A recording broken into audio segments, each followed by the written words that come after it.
In December 2019, there was a cluster of pneumonia cases in China. Investigations found that it was caused by a previously unknown virus, now named the 2019 novel coronavirus. In this video, we'll take a quick look at what's currently known about the virus. Keep in mind that this is a new virus, and what's known about the virus now might change in the future.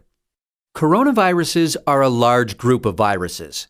They consist of a core of genetic material surrounded by an envelope with protein spikes. This gives it the appearance of a crown. Crown in Latin is called corona, and that's how these viruses get their name.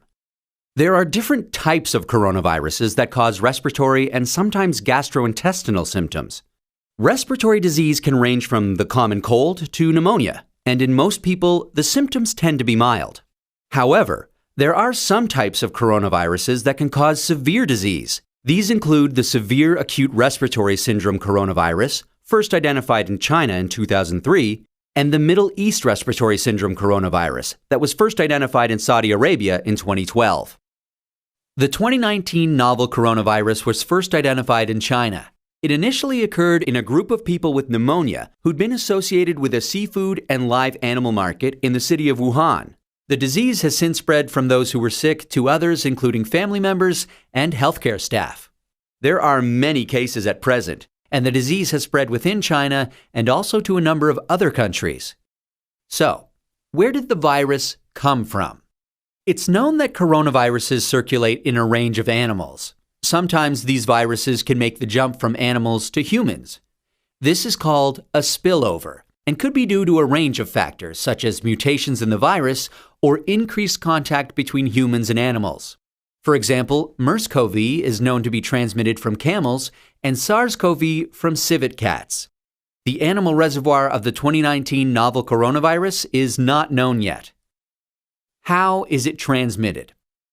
The exact dynamics of how the virus is transmitted is yet to be determined.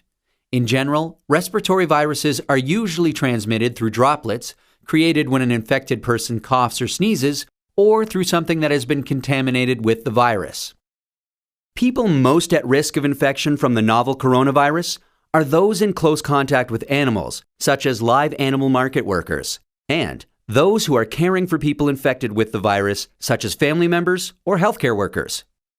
So, how does the disease present? Well, from what is known so far, there can be a number of symptoms ranging from mild to severe.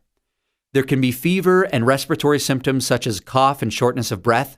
In more severe cases, there's been pneumonia, kidney failure, and death. The mortality rate is not known yet. How can we tell whether someone is infected? The infection can be diagnosed by a test called PCR, or polymerase chain reaction. This test identifies the virus based on its genetic fingerprint. There's currently no specific medication for the virus, and treatment is supportive care. There's currently no vaccine to protect against the virus. Treatment and vaccines are in development. How do we prevent transmission of the virus?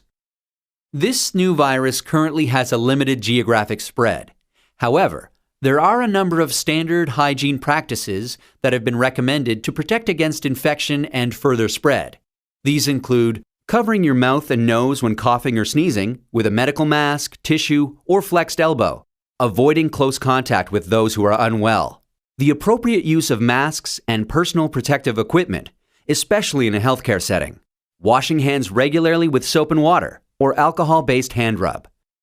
Actions that can be taken to prevent infection from an animal source include avoiding unnecessary unprotected contact with animals, washing hands after contact with animals or animal products, and ensuring that animal products are cooked thoroughly before they're consumed. It's important to stay home if you're feeling unwell, but if you have a fever, cough, and difficulty breathing, seek medical care early and share your previous travel history with your healthcare provider. That's a quick look at this emerging infectious disease. Given that this outbreak is evolving rapidly, what's known about this virus can change. Please check the websites below for the most up-to-date information.